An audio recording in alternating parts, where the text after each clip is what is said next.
Hi everyone, welcome back to the Bootleg. We're our high school football show here on the Tennessean. We talk week 11 this week, but before that, we've had some big news this week, right, Joe? We have. This is Joe Spears. He'll tell you that he's winning our picks contest, by the way. The verdict's still out. We've got a major appeal out there, so we'll see. I do have one appeal from last week that we'll see how that works. Joe, big news this week, or this week, the Titans. They released a rendering of what the new stadium would look like. A lot of questions I have, and I know we'll be writing about that over the next few months.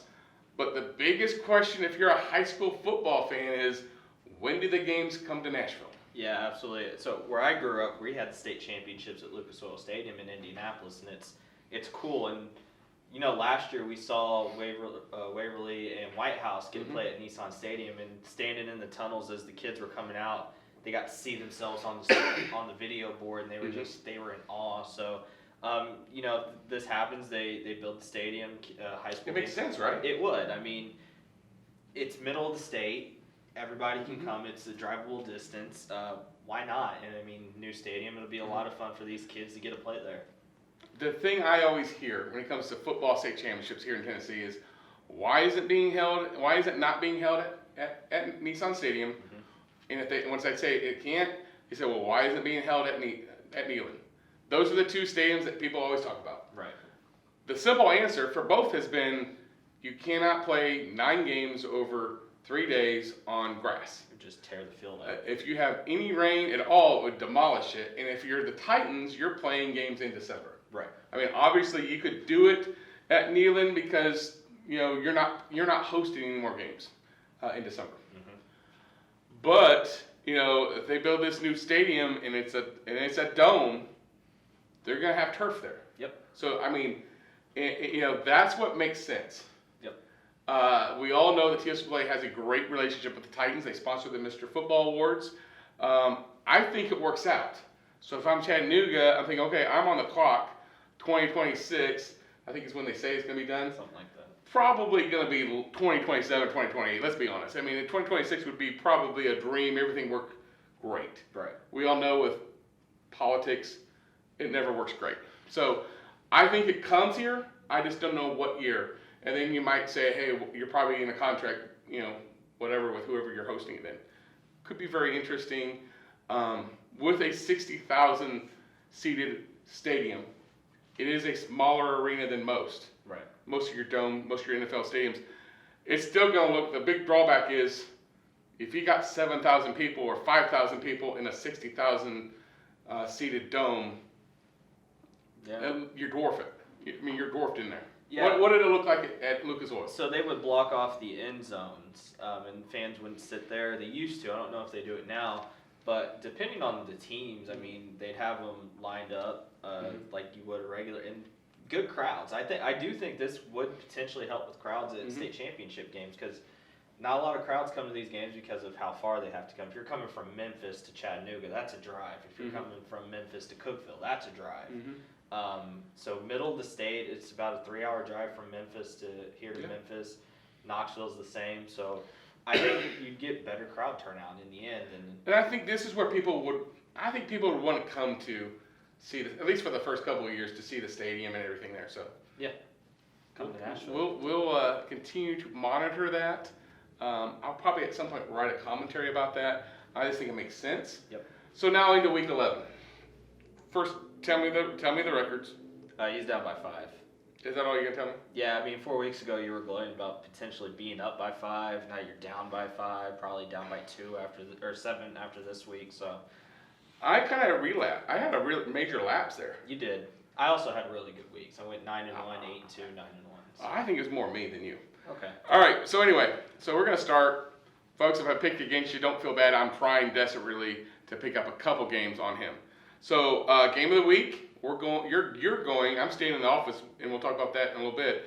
Centennial 8-1, 3-1 in 7-6A. They go to Brentwood 6-3, 3-1. Let me do the scenario. If Centennial wins and Ravenwood beats Independence, Centennial is your region champion. If Brentwood wins and Independence wins, then Brentwood's your region champion. On the flip side, if Ravenwood wins and Brentwood wins, Ravenwood is the region champion. And if Independence wins and Centennial wins, Independence is your region champion. Do you got all that? It's a lot. I mean, this region as a whole this season's just been fun. It's everybody against everybody. We know all four playoff teams could finish first or they could finish fourth. That's what week 11 is supposed to be like. Absolutely. And I'm really excited to see this one. Centennial's had a great season. Their lone loss was to Independence after that weird lightning delay, pushed the game into the next game. I was there. You were there. Both days. Centennial's just been really good this year. The last 2 weeks they've gotten down early only to rally, and that includes the win over Ravenwood. They have a great quarterback in Brendan Jones. I thought Centennial would be really good this year when I saw them in 7-on-7, what they had offensively. A lot of weapons. Tanner Lee's had a great season. They got some studs on defense. The Scruggs kid. The Scruggs, he's having a monster season for him. Brentwood coming off of a pretty big loss to Beach last week, kind of a statement. Controversy. Yeah, kind of a statement win for Beach. We're appealing that game. Defensively, Brentwood had one of their worst games of the season. This defense has been good all year. They get a host Centennial. I think that really helps them. But Centennial right now, they're on a mission. I think they come out of this one on top, 24-21, and they await the decision in the other game. Here's the thing about Centennial, and I've mentioned this before. Centennial next season will be a Class 5A school. Mm-hmm. That means right now their enrollment is a 5A enrollment. Right. So what Matt Kreisky has done this season at 8-1, he has to be in consideration. I'm not saying he's going to be the guy, but he has to be on the short list for consideration for our large class coach of the year. Absolutely. I'd say him and Justin Geising or FRA are probably right now the top two. So, who you got? I'm going Brentwood 21, Centennial 20. You know, we've talked about Centennial a lot, and they deserve everything they get. They have played very well. Mm-hmm. We don't ever talk about Brentwood. We don't. Clint Finch, in his second year, has got this team at 6-3. They beat Blackman to open the season. Right. So they got a good couple quality wins. They played Ravenwood tough. Mm-hmm. They just couldn't score on the Raptors' defense. And I think this is going to be a low-scoring game. Again, a 21-20 win over Centennial. And we'll see who wins the region title after all that. It's going to be fun. Game you are going to Thursday. Middle Tennessee Christian School, 8-1, 3-0 in Division II Single A. That's the East Region. They're at Friendship Christian, 9-0, 3-0. This is for the region title. Yeah, and you know, MTCS has a great player in Eli Wilson. Friendship Christian's really going to be keying in on him and trying to slow him down. He really does it all for the Cougars. Receiving, rushing. I mean, defensively, he's one of their best defensive players too, I believe. So, I think Friendship overall, just one of the best teams in D2A this year. Right now, I still think they're the front runner to win the title. Undefeated, they've outscored teams 386-63 this year, and they haven't played a weak schedule. They've played some tough teams. Brock Montgomery, one of the best receivers in the state. They have a great running back in Tyson Walcott too, who I think he's going to be the difference in this game. I think it's close early on. Friendship scores a couple late. They win this one 31-16. The guy you didn't mention from Friendship, Garrett Weekly. I was going to let you talk about the quarterback. He's had a great season, a Mr. Football type season. I mean, Here's the thing. Mr. Football semifinals will be being discussed right now. I mean, the votes will go on next week, et cetera, et cetera. Right now, potentially, you could have 3 Division II Single A candidates or semifinalists in that game in Brock Montgomery, Garrett Weekly, and Eli Wilson. Yes. This is a game to see, all right, who's going to show out? Yes. Who's going to have, as I wrote about last week with Marcel Reed, who's going to have that Mr. Football moment? This is a game where we could easily see that, or you could easily see that Thursday night. Yep. I'm going Friendship 28-21. I think this is a great game. You know, Middle Tennessee Christian School beat them a year ago. They did, 28-7 or something like that. So. Next game, these guys are best friends. These two schools are they're like brothers, you know. Mm-hmm. if you sense some sarcasm, you'll know why. Mount Juliet 7-2, 5-0 in Region 5-5A. They go to Green Hill, the new kid on the block. They're 6-3, 4-1. A year ago, they win their first ever region title in their first ever year as a varsity program. Take it away. Green Hill won a classic last year. They rallied to beat Mount Juliet 25-21. You were at that game, right? No, I wasn't. No? I was following it very closely on Twitter though, just because I was interested. Talked to Aiden Bussell at our Dandy Dozen shoot earlier in the year about this game. I asked him, what are expectations this year? And he's like, we're going to win the region title. I asked him, you're going to beat Green Hill? And he's like, it's not going to be close. I disagree with him on that fact. I think it's going to be a great game once again.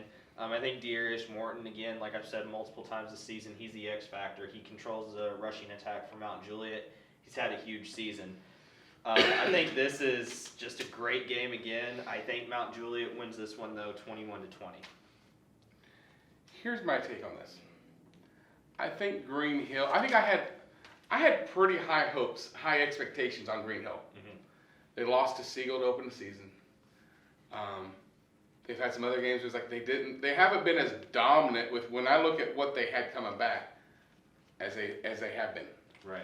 For Coach Crouch, this is their moment to have that dominant performance in play, like we all some of us, at least myself, thought they were going to be this year. Yeah. They're having a great season. They have a shot at the region title. But with that said, I think Mount Juliet is this. They've got a chip on their shoulder. As long as these two schools don't let social media get the best of them. Yep. And I haven't been watching, so hopefully they've stayed off of social media this week, because nothing good happens on rivalry weeks when you're on social media. But I have Mount Juliet winning this game 38-28. The other 6A game, Ravenwood 5-4, 3-1 in Region 7 6A. At Independence 5-4, 3-1, identical records. Gotta give Independence credit after last week. They shut out Page, really high-powered Page offense, 13-0. Offensively, there's still a lot of issues with that team. They're trying to figure it out, all the injuries and everything that have happened to them. Brooks Pone led them to a win. I mean, he's a weapon on offense. And then Ravenwood, they lost a high-scoring game to Pope John Paul. Mm-hmm. I just think in the end, Ravenwood has a little more maybe than Independence does right now. I think Carter Pace has a big game. They're going to need him to have a big game. Not sure Chris Parson, he suffered that leg injury a couple weeks ago, and they've had Carter step up for him. So I think it's, again, close early on, maybe a touchdown late. I got Ravenwood winning this one 24-14. Chris won't play? No. I don't think. I heard he might be dressing out. He's made a lot of progress. Carter Pace, going to need a big game for the Raptors. I think this is a low-scoring game. Mm-hmm. I think as much as early on, we like the star power. When Chris Parson's doing Chris Parson things, we like to talk about offense. Yeah. What we overlooked all that time was how good their defense was playing. Correct. Take out your NBA game and your Oakland game, but those two are like different. They're like different level. Yeah. I think Ravenwood wins this game in a lower scoring game, 21-13. And again, I think Carter Pace is the reason they score. Memphis University School, 7-2, 3-1 in Division II AAA. That's the West Region. At Brentwood Academy, 7-2, 4-0. Quick aside, speaking of D2 AAA, welcome Lipscomb Academy next year. It's gonna be a lot of fun. A lot of great games. We talked about this the other day. We might be at a Division II AAA game every week. Yeah, that's so many. What you got? George McIntyre last week, you saw him, his magic. They struggled throughout that game, it looked like. At the very end, player of the year. I was going to ask if we could zoom out. I was going to do like a reenactment of the play, because I've watched that play maybe like 100 times. George, I don't think I could give it credit for how good it was. It was a diff, it was there. You can't see, I couldn't throw it even if I had a ball with me. Great play, great moment. He's just a sophomore. Yeah. And I know people are going to probably push other kids. He's had a Mr. Football type season. Yeah, he has. I know people don't want to talk about it. He's a sophomore. He's had a very good season. Yeah. I'm not saying he is Mr. Football by any means, but he's had really, for first-year starter. I've got Brentwood Academy 17-14 in a good MUS will put up a big fight, but BA will win this game 17-14. I got BA 27-17, so agreed. DCA 6-3, 4-0 in Division IIA middle at Nashville Christian 7-2, 4-0. A rematch of last year's state championship game. Yeah, and these teams in the regular season, DCA won 7-3 last year, cruising state championship. Ashton Jones, he's having a great year. You look at him, he's going to be in that Mr. Football hunt too as well. He's having an outstanding season. Both these teams started off slow. Nashville Christian found their answer at quarterback and freshman Jared Curtis. I think he has a big game this week. I got Nashville Christian winning 24-21. Not so fast, as Lee Corso says. DCA, you hit it on the money there. Ashton Jones. Ashton Jones is going to be the difference maker in this game. Paul Wade's going to figure out a way how to win this, win a second straight region, get better playoff seeding. Big win for the Wildcats needed here. Whoever wins this game is a lot better, going to be in a lot better shape for seeding. DCA wins this one by a whisker, 21-20. Nolensville 9-0, 4-0 in Region 6-5A. At Franklin County 7-2, 3-1. The Knights trying to go undefeated for the regular season. Yeah, and they're taking on a Franklin County team that I predicted for the season would have a great year. I mean, they're 7-2. They had a lot of weapons. They impressed me the times I saw them in the preseason. But I just don't know if they have anybody to slow down Chance Fitzgerald. I mean, he's closing on 1,000 yards, 11 touchdowns already. You've seen him. You were impressed. I've seen Chance. I'm always impressed by what he can do on the field. I think he's the difference maker in this game. Nolensville closes out the year undefeated 35-20. Chance Fitzgerald, big fan of the bootleg. Good. Been told that. Big fan. Picking up all these Power 5 offers. I'm a big fan of Chance Fitzgerald and what he's done. He catches the ball. He glides on the turf. Yeah. I mean, he's so smooth. Him and Malik Dow are going to duke it out for Mr. Football, I think. Absolutely. But I think Nolensville's going to win this game 28-14. Gordonsville 7-2, 2-0 in Region 4 1A at Clay County 8-1, 2-0. Bad start for Steven Jackson, but he responded quickly and has got them right where they need to be. 7 straight wins for the Tigers. Say that 5 times fast. Yeah, Matthew Albright, he's having a great year. This was a really good game last year for the region title that Gordonsville won 21-14. Clay County's dominated teams this year. Maybe haven't played the toughest of schedules though. Gordonsville's probably the best team they would have played this year. I think it's another close game. I've got Gordonsville winning 24-20. We're really close. Okay. I didn't know the score from last year. Gordonsville 20, Clay County 14. Oh. Almost identical. Almost. You're going to miss a PAT. You're going to get blocked. There you go. You're going to block a PAT. If that happens, do I get 3 bonus points? Absolutely not. I tried. Fairview 7-2, 5-0 in Region 6-3A at Waverly 7-1, 5-0. This is for that region title. The winner hosts Stratford or Jackson County, and the loser is going to host Maplewood. Yeah, can Fairview slow down Easton Elliott? Nobody's been able to this year. He's having an outstanding season. It was a blowout last year. I don't think it will be this year though. I got Waverly beating Fairview 28-24. Easton, here's a fact, folks. You're not going to hear this any other publication. I'm going to give it to you. Easton Elliott is 17 yards away from 2,000 for the season. Wow.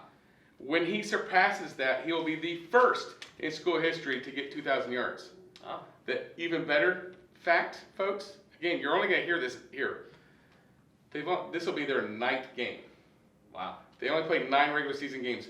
2,000 yards in 9 regular season games. Waverly 35, Fairview 28. They'll be the region champs. One game we didn't hit on, East Nashville and Smith County. Oh, sorry, I missed that one. East Nashville going to be looking to rebound from a loss. They shut out Smith County last year. This one for the region title. Sorry, I got East Nashville winning 31-14. Both teams are 8-1, 3-0, and 5-3A. East Nashville 34, Smith County 21. Jamal's going to get things back rolling for the playoffs. Okay, folks, that's it for this week of the Bootleg. Week 11 is here. Make sure Friday night, probably about 11:30 or midnight, go to Tennessean.com. We'll have the brackets for you before any other publication. We'll have them for you, and we'll have them to you multiple ways, smoke signals, any other way. Until then, we'll see you next week in the bootleg.